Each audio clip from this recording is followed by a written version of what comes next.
This is about a recent event with yesterday and Jeff Sessions announcing the Trump administration's decision. Do you agree with the Trump administration that DACA was unconstitutional? Also, do you think the House and Senate actually have a chance of passing legislation that would extend and make permanent the program? Yeah, I think the executive branch acts in an unconstitutional manner probably almost every day. Republican or Democrat. I mean, it's been going on a long time. And if you talk about the biggest danger of you losing your freedom or liberty is from executive overaction. The biggest danger of your country going to war in a war that we shouldn't be involved in, once again, executive action. So DACA, I think most of the courts, there's been several court cases and they've all agreed that it's unconstitutional. He created law. That has nothing to do with the argument of whether they should have it or not. I'm actually somewhat sympathetic to the kids who have been here for most of their lives, but I'm also sympathetic to the idea you can't have no rules. I mean, you just can't.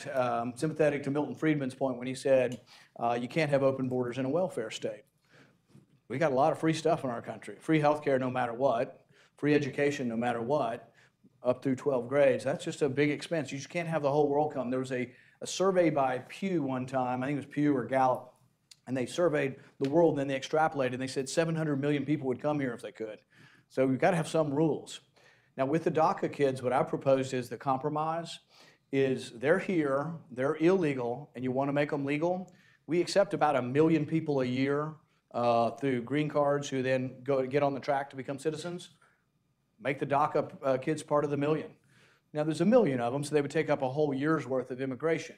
So let's say you wanted to not take up all the slots. Let's say we divide them into segments of 200,000, we admit them over 5 years. We internally immigrate them over 5 years, but they count against the numbers. So for the people on the right, we say, we're not expanding immigration. We're not necessarily rewarding. We're not going to take 1.2 million next year. We're going to take 1 million and 200,000 slots of the people who've lived here 15, 20 years.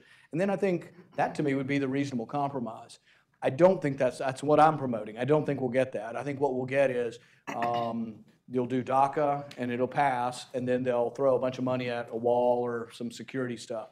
And in the end, the last comprehensive bill, one of the reasons I opposed it is they actually had too much money for border security. They just threw billions and billions and billions trying to get conservatives on board with the immigration reform. With immigration in general, most immigrants are an asset to our country. Most of them are good people. Most of them are hardworking people and should be looked at that way. But it still doesn't mean I'm for an open border. With DACA, you should have to obey the law. And one good thing about it, and I know everybody it's popular to hate the president right now, but the thing is that he did something. He's going to force Congress to do their job.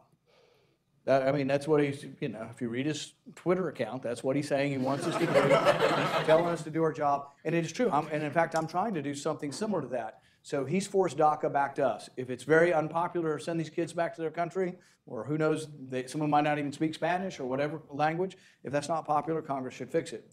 I'm trying to do the same thing on the authorization of use of force. I don't think the 2001 AUMF applies to anything we're doing now. I don't think the 2002 in Iraq applies to anything we're doing now. So I have an amendment to the Defense Authorization Bill to let it sunset in 6 months. So the similarity to DACA would be in 6 months, Congress has to either pass a new AUMF or they won't have any authorization at all. Here's what I predict will happen. One, I'll lose, which is a common occurrence.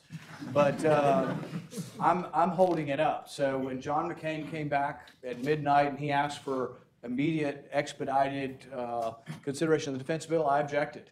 And everybody's like, why are you objected? He's sick, he's come back, and this is his big thing. Had nothing to do with John McCain, but it has to do with, one, they're spending way too much money, but two, it has to do with, we've been fighting war for 16 years without an authorization. There's a whole bunch of people on both sides who argue that we should have a new AUMF, but mark my words, most of them will not vote for a 6-month sunset. They'll say, oh, that's too dramatic. And my response to them is, well, it's been 16 years and 6 months. How long do you want to wait till we actually address the issue that we should be addressing? But so I support what Trump did on DACA. I do support a compromise and probably will vote for some sort of compromise. But I think the best compromise would be that the kids that are going to be internally immigrated would be taken from the numbers of people. I would also do something for the same 11 million people. The 11 million people who are here undocumented or illegally, I'd gradually start internally immigrating them. They'd have to work, and as long as they're working, they got to stay.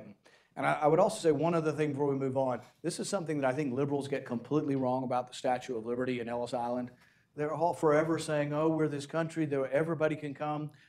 go to Ellis Island. My grandmother came in through Ellis Island. We went and looked it all up, and we talked to them and met them. Ellis Island was a harsh taskmaster, and there were a lot of rules, and people got sent back if they weren't healthy. Families got separated, but there were rules, and there was a host of rules, and there were people looking at the way you walked. There were all kinds of rules as far as getting in our country. And I don't think rules are necessarily a bad thing, and I think we need to change our immigration if we do, not to necessarily be more restrictive, actually maybe to expand some of our numbers, but to base it on work and people who want to work, and we could probably have more of them, not less.